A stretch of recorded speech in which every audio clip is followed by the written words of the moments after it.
Just think what would happen to this oil nation if he passes away. Here to help us think through all this is Republican Congresswoman Renee Ellmers of North Carolina. It's so good to be with you tonight. I bring this up. Good to be with you. Thank you. Because, Hugo Chavez's epic mismanagement of one of the world's biggest oil exporters. We've got, basically an oil exporting nation that basically rations energy for its own population. Isn't this more of a supply issue here, what we're talking about with what is going on with oil prices? And a dollar story. Absolutely. Absolutely. We have got to become energy independent. And the Republican conference has put forward many pieces of legislation now to enhance that. We have got to create jobs in this country. That's our biggest problem. And the way to do it, and one of the ways to do it, is with energy independence. In the House of Representatives, our majority whip, Kevin McCarthy, has put forward an initiative which is called HEAT, which is the House Energy Action Team.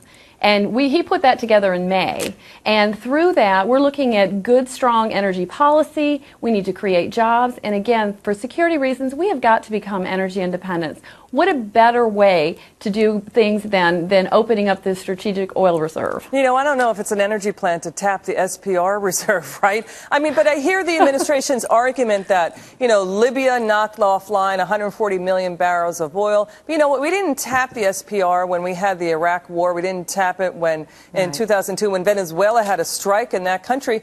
And so, the issue is, but people would say that to counter your argument that, drill, baby, drill, but it won't move the needle. It won't bring supply onto the market. And if it brings supply onto the market, China's going to snap it up anyway, as it might have done with the SPR release.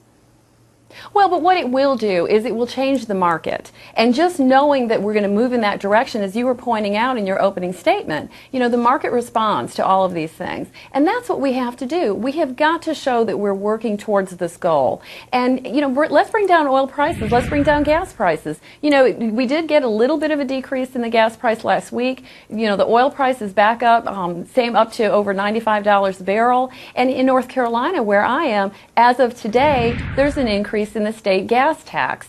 So, every time our people, our households, our moms and dads go to the gas tank to fill up, they're seeing that price. Our businesses are struggling because of it. Every time we go to the gas pump, I want folks to see Harry Reid's face, because he's the one that's holding up this legislation. They have the Gulf of Mexico basically in custody. They have it in government custody. So, but I wonder if if this is true too. The government's policies have so driven down the value of the dollar, because oil is about as expensive as it was in the 70s when the dollar really got knocked around. And it is basically the goal of this administration to export our way out of the crisis, the financial crisis. And you do that, you cheapen the dollar to increase the value of our exports overseas, right? To sell more goods overseas. Absolutely. We have got to look at this issue seriously with a real strategic plan. And again, the House of Representatives is ready to do that. If your viewers go to house.gov or gop.gov, they'll see our plan for the future to create jobs and become energy independent.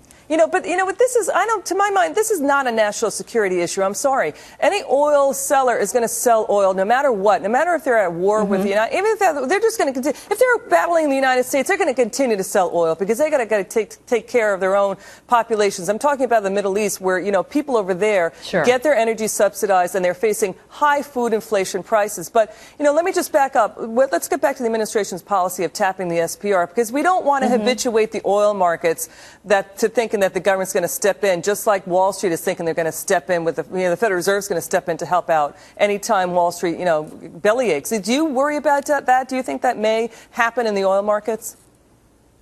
Well, there's always that possibility. And to your point about being, a national security issue, the fact that we're tapping into the national oil reserve brings us to a point of vulnerability. Anytime we are less independent in what we're doing, that makes us vulnerable to the rest of the world, and we have to be ready for those things. It's time for us, like I said, the economy itself is an issue, and we've got to get people back to work. What a better way to do it than with drilling for oil? Yeah, and that's a great idea.